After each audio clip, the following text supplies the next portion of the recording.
Thank you for tuning in to the Wealthy Optimist podcast. I'm your host, Sarah Hall.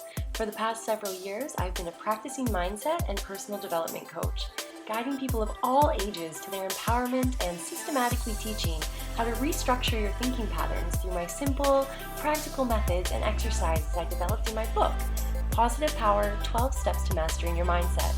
I have a 12-week program that takes you through the 12 steps and helps you break free and create the amazing, positive, and abundant life that you deserve. The link is in the description for both my book and my program and can be found at www.wealthyoptimist.com. In this podcast, we go deep into self-empowerment, conscious growth, and breaking free from emotionally painful traumatic experiences. You will learn how to allow yourself to let go of hurtful past events and shift your energy to a positive wavelength. Think of this as your weekly dose of inner power and personal growth. We will explore emotional intelligence, conscious evolution, psychology, and relationships both with ourselves and with others. Let love be your center.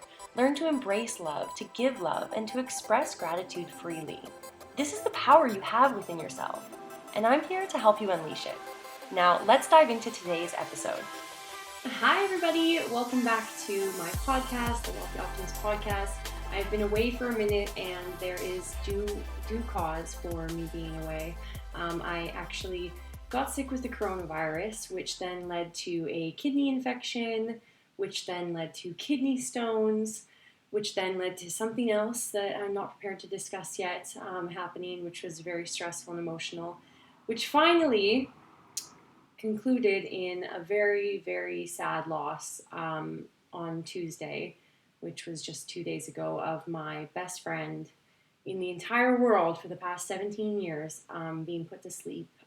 Danielson, my cat, you've seen him in my YouTube videos before and all over my Instagram, and it is an emotional thing to talk about, but I wanted to come on here because grief is something that we all experience in our life, and we experience grief in so many different aspects and levels, and it can be grief from the loss of a loved one in your family, it can be grief from the loss of a parent, and there can be grief in the loss of things that we want to accomplish in our life that we don't, and that is living with the grief of ourself, loss of ourself, essentially. And so I wanted to come on here, and I was actually going to put it off until next week.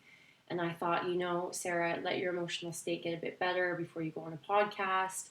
But I have been wanting to come back on a podcast for weeks, and there is no better time than the present.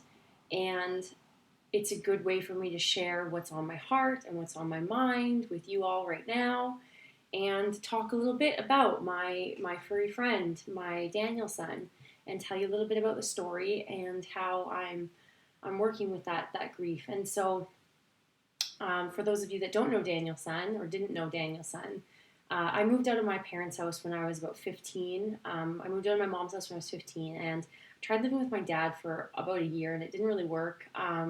So I ended up moving out on my own around between 15, 16 and a half years old. So when I was 17, my grandmother passed away, and she died of a drug overdose, and it's still a bit uncertain as to whether she actually committed suicide or whether it was an accidental overdose. And I have my own thoughts on the matter because my grandmother was very sick, and she was very depressed, and she had dementia, and she had a lot of stomach problems and pain, and I was taking care of her at that time. And I'll be emotional on and off throughout this podcast. I was taking care of her on the weekends. I would go, and from after school, right, on the weekends, because I was in school, I was in high school. I would go on the weekends every 2 weeks, and I would help take her grocery shopping. And I got to build up a strong bond with her because she moved from Toronto, which is where my sister lived. And when she passed away, didn't realize I was going to be so emotional. Maybe I should have waited. It's too late now. So when she passed away, I actually was just graduating high school, and I was going on a trip with my then boyfriend, just a high school boyfriend, nothing really serious, and he wanted to take me on a trip for my, graduation, kind of celebrate type thing, and we went away for the weekend, and it was one of the weekends that I, normally would go see my grandma, and I had called her and told her I was going away, and she didn't answer, and she left me this voicemail, which I remember receiving once I had already got to the island, because I went, and once I'd already got to the island, it was Salt Springs Island in Vancouver, if anybody knows about that. Knows it's a beautiful area.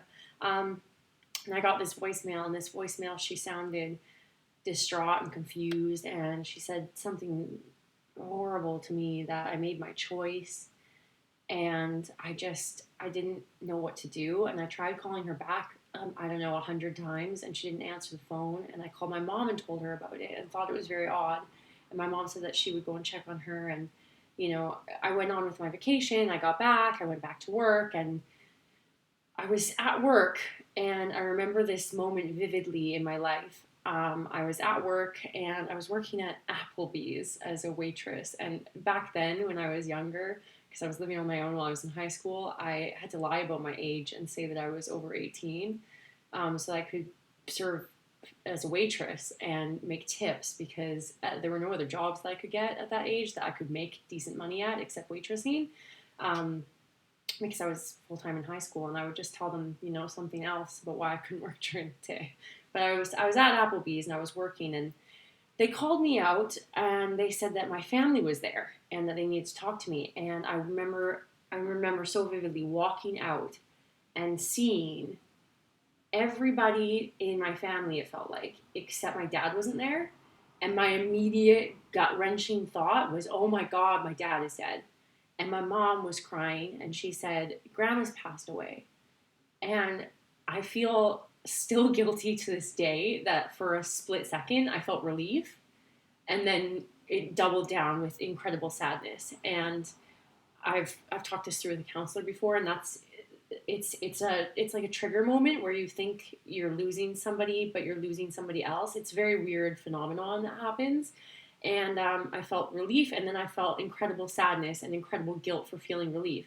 And so she had passed away, and it was a very sad and very difficult thing to go through.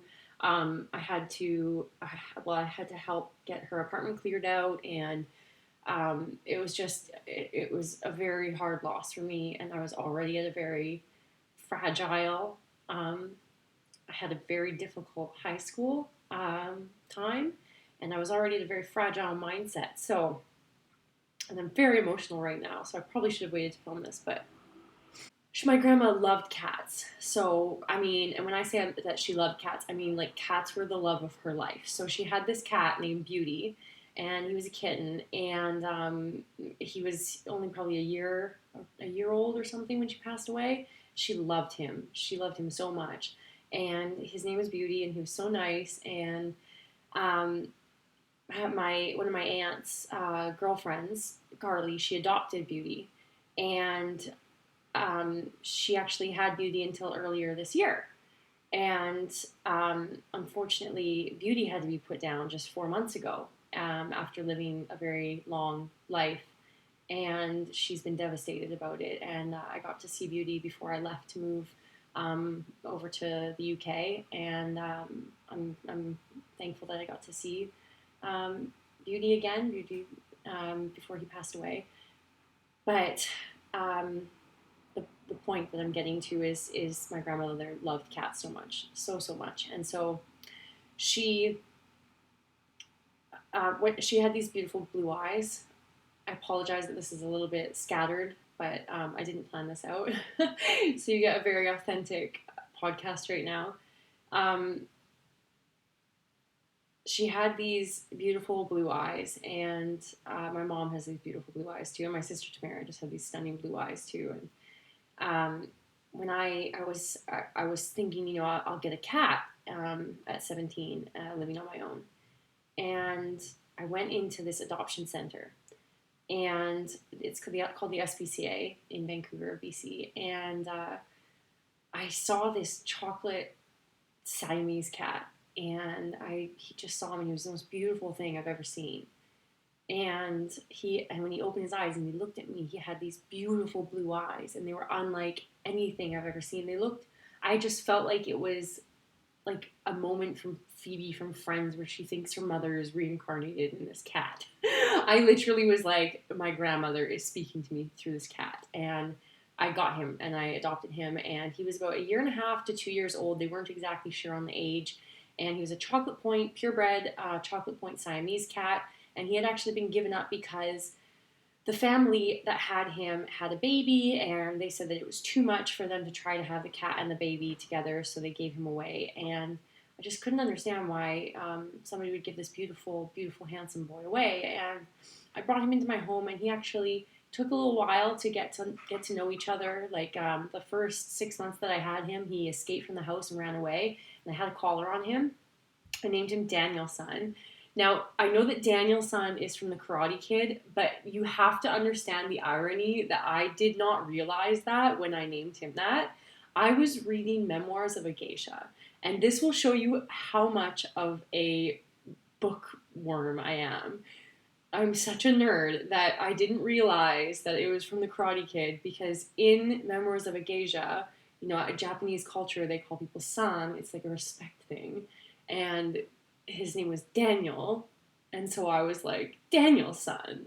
And I was just calling him Daniel-san because that was the respectful Japanese term to call him, and he was Siamese, so I figured it was due respect. And I had originally named him just Daniel, and I have his original first collar that's a little heart that says Daniel on it, and then I changed it to Daniel-san because I started calling him Daniel-san almost immediately. And it's so funny. And then every time I introduced him to anybody, I'd be like, this is my cat Daniel-san. And they'd be like, oh my god, the Karate Kid. And I'd have to be like, well, let me tell you something. I didn't even realize that. And it was just, I think that the irony in that is amazing. And Daniel-san ran away when I first got him. And he actually, because of the collar, and I had my phone number and my cell phone number on the collar, a lady called me and she was like, your cat is underneath my bed in my house upstairs on the 3rd floor of my house. I don't know how it got in here. Can you come and get him? He's scratching us every time I try to get him out. And I was like, wow. And so I talked to her husband when I got there, and he said that he left the garage door open sometimes, when he was like working in the yard or whatever. And so Danielson must have gone in through the garage, crept upstairs, and like found the way into their master bedroom and was hiding under their bed. And after that, me and Danielson really started to bond. And I used to like sing him these like Christmas carols, like Danielson, Danielson, tiny sir, yes you are. And I would like make up these like little lullabies for him, and he just loved them. Like I would call his name and he would come running across the house. Every time I left the house, I would say goodbye to him. Every time I came home, I would say, hi Danielson, I'm back, and he would come trotting over. He was like a dog. Like he was just the best cat in the world. And I know that every pet owner thinks that their cat or their dog or their any pet is the best pet, and they're right. They are the best pet because you bond with them on such a deep level, and that's why the grief and the loss of them is so hard, because it is such a deep and intense bond that you build with those animals. They become part of our family. I mean, I say Danielson was my best friend, and he was, because he knew me better than anybody has ever known me, because he lived with me for 13 years. And he lived with me for 13 years, and he went through everything that's happened in those 13 years. He went through me being in abusive relationships, me dealing with trauma from sexual assault. He was there for me when my sister died. He comforted me when my grandma had just passed away. I mean, he was there for me for everything. And I had so many conversations with him, and I loved him so much. He moved around with me because when you're 17 years old and you're living on your own. I mean, your life it's very difficult to have a stable life. And I moved a lot. I moved a lot to a lot of different houses. I had a very unstable life, and I tried my hardest to make it stable. I mean, I had, I, I had as many good jobs as I could. I made enough money to support myself. I put myself into college, subsequently dropped out of college, but that was because I couldn't decide what I wanted to major in, and I kept jumping around. But that's another story. But he was there for me through all those things, and I protected him. Like I was his mom, I was his mom, and any boyfriend that I had was just like his stepdad at the time. Like they were never. He never connected with them on the same level because it's just the bond that you have with a pet. I just cannot explain it if you've never had a pet. But if you've had a pet or if you've lost a pet, you know what I'm going through and you will understand what I mean. And so he went through my life with me through everything. He was just amazing. He was just an amazing, amazing cat. I have countless pictures of me writing my novels and him just like shoving himself in there. He would sit on my lap throughout them. I mean, he was my companion. He was always in my office. When I was working on films and movies and TV shows, that was when he was alone a lot, and I felt bad for him because he would be in the house. I would be working for, 18, 20-hour shooting days, and he was alone, and that's hard on an animal. And eventually, when I was turning 30, I was thinking about moving to another country. And I had originally kind of thought of moving to Italy, and I wasn't able to get an Italian visa as easily as I was able to get one for the UK because they do a work and travel visa for Canadians who are under 30. It's called the Work and Travel Tier 5 Youth and Mobility Visa. And if you're under 30 and you're listening to this, get it. Worth it. You can also go to Australia and I think Korea. Don't quote me on that. But I was considering doing this because I needed to change my life. I was in a relationship that was kind of going in circles. It was kind of covertly abusive relationship. I mean, I don't even know if he knew how emotionally abusive he was, but sometimes people don't. And I needed to get out of the relationship, and it was just kind of falling apart, and I really needed a change. And a lot of family problems were going on as well, too. I mean, my family was falling apart after my sister died. And I mean, I say falling apart, but we're very strong. We love each other very much. But I mean, everybody was just going through so much, like so much pain. And I needed a break. I needed to like figure out who I was. I needed to figure out who I was, and I needed to heal, and I needed to go through that process on my own, and I needed to learn how to be alone, because I've also been very codependent, and I had to make a very difficult decision. Danielson had also suffered with illnesses for a really long time. Siamese cats have a tendency to get very sick. If you've ever had a Siamese cat, they are more prone to different illnesses. I mean, he had thyroid problems, he had asthma. There was actually one point 8 years ago. Okay, 8 years ago, he got crystallized bladder, and this happens to cats, and it can be like something that happens because of stress. I took him to the vet. They did a surgery. They told me he wasn't going to make it. That I needed to come in the next day, and that they needed to put him to sleep, and that he wasn't going to make it through. And I was young. 8 years ago, I was 22, 24. It was a long time ago, like 9 years ago. I was like 23 or something. And I went in there devastated, thinking I was going to lose Danielson. And I had a blanket, and I was like, okay, I'm going to go in the room and I'll say goodbye to him. And I was crying, and I was looking at him in his eyes, and he was telling me, I'm not ready to go yet. And I remember just thinking, like, no, like, yeah, I'm not letting them put him to sleep. He's going to make it. I feel it. And I wrapped him up in the blanket. And I literally ran out of the vet office and I stole my cat from the vet. And I probably could have just told them no.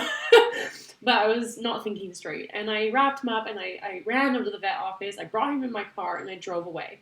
And I took care of him and I loved him. And he lived until this past Tuesday, which was, 9 years ago that happened. So I made the right call then, and he lived a very healthy life for a very long time. But when I was circling back to the youth and travel thing, so I took him to the vet, and I have a very good vet in Kitsilano, that in Vancouver. I'm sorry, I'm crying. I have a very good vet in Kitsilano, and they said that I wanted to take him with me to the UK. And there's a quarantine for pets when they come into the UK, and I can't remember right now off the top of my head if it's 3 months that they have to stay or up to 6 months or something. But it's some excessive amount of time that once they can come with you on the plane, and then they have to go into a quarantine to make sure that they don't have any strange diseases. And the vet was like, listen to me. He is not going to make it. You're going to put him on this plane. He is going to be under so much stress and duress. He is going to get very sick. He could die in transit. He will definitely not make it through the quarantine. He will think that he's been abandoned. It will be traumatic. It will be too much stress for him to bear. He's too old now. And at that time, he was about 15. And he broke it down for me like, you cannot take him with you. And I thought about it for a really long time. And I made the decision in the best interest of Danielson and myself, because I also had my own things and my own struggles and my own mental health stuff and my own trauma that I was going through, that I needed to make that change. And I had a lot of strangers judge me for giving Danielson to fostering while I left to go traveling and to move. And you cannot judge people, for you do not know their struggles. You do not know what is going on. You only see things from the outside. And that's for anything in life that you see other people making decisions. You don't know what they're going through, and you don't know the thought process they put into it. And I made the best decision for him. I know that in my heart.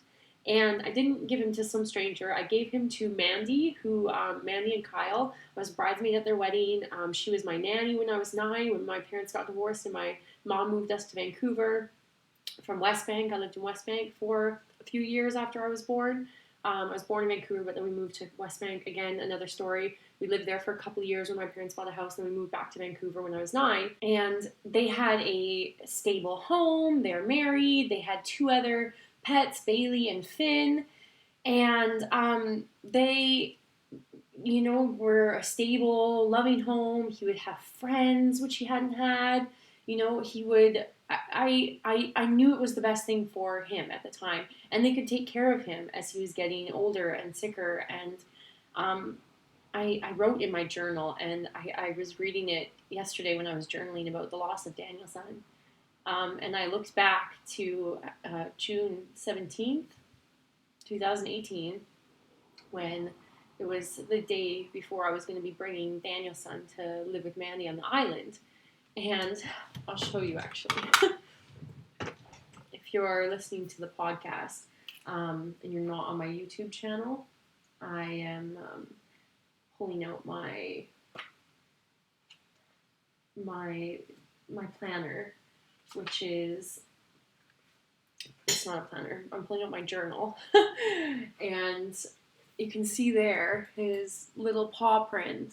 He was sitting on my lap while I was writing this, and I wrote this, and I said, June 21st, 2018. Tomorrow morning I'm going to take Danielson to my friend Mandy's house. She is temporarily adopting him while I go traveling in these next 2 years.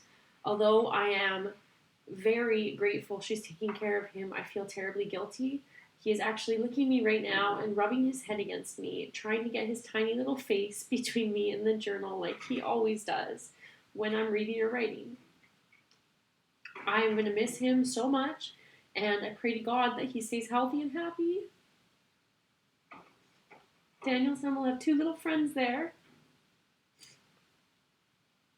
A small dog named Bailey and a kitten named Finn. I hope and pray they become friends and that Danielson is happy for the company. I wish I could bring him with me, but I can't, and this is the safest way to care for him.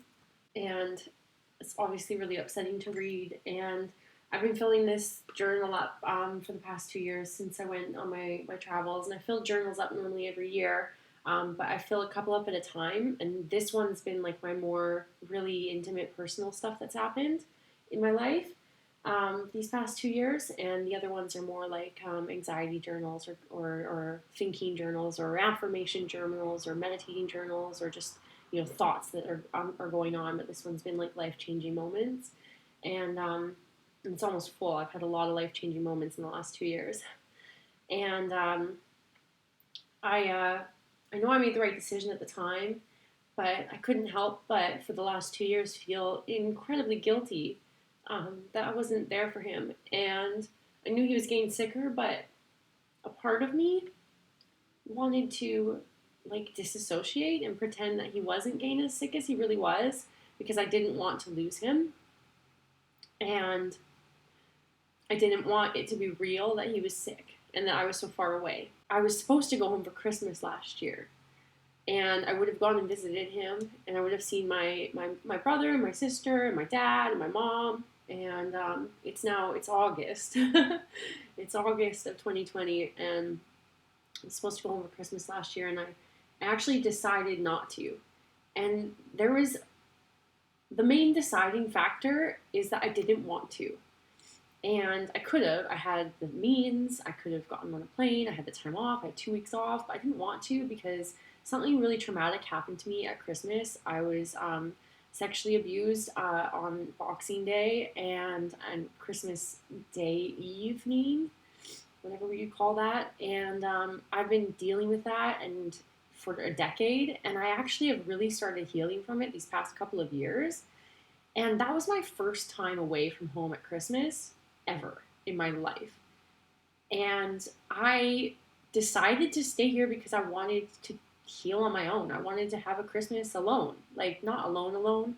I was able to spend some time with a boyfriend guy I was seeing at the time, just for a couple of months. But his family was really nice to take me into their home for Christmas, and they were really lovely people. And it was nice. I honestly, I was happy. I feel so sad that I am saying this because I love my family so much and I miss them so dearly. And had I known that a pandemic was going to happen, I would have gone home for Christmas.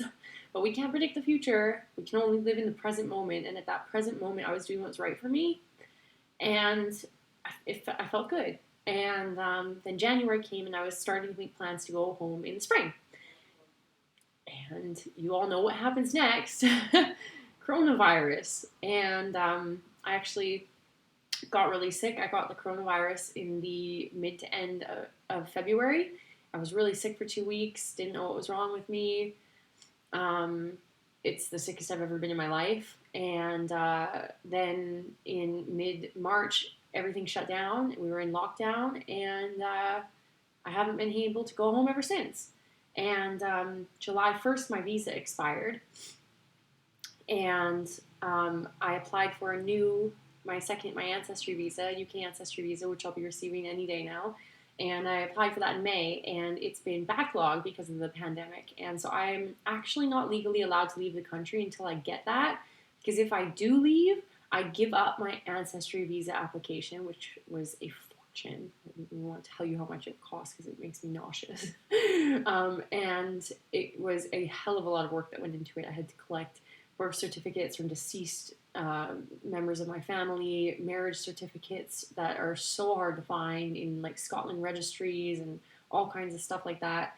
And it was a huge process. And then if I did that, I would sacrifice that and I wouldn't be able to apply again because you only have one shot at this.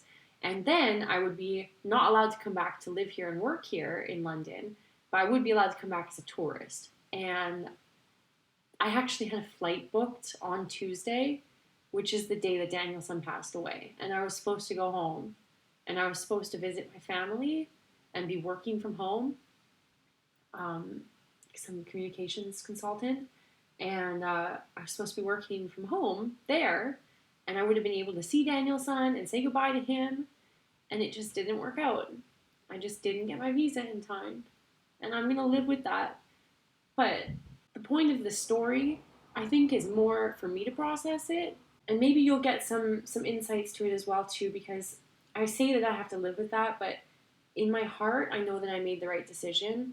I've been meditating a lot on the night that I knew that he was going to be put to sleep. Because it's 8 hours ahead here, I knew in the evening here that he was going to be put to sleep in the evening there, and that I would be asleep in the night when it was happening.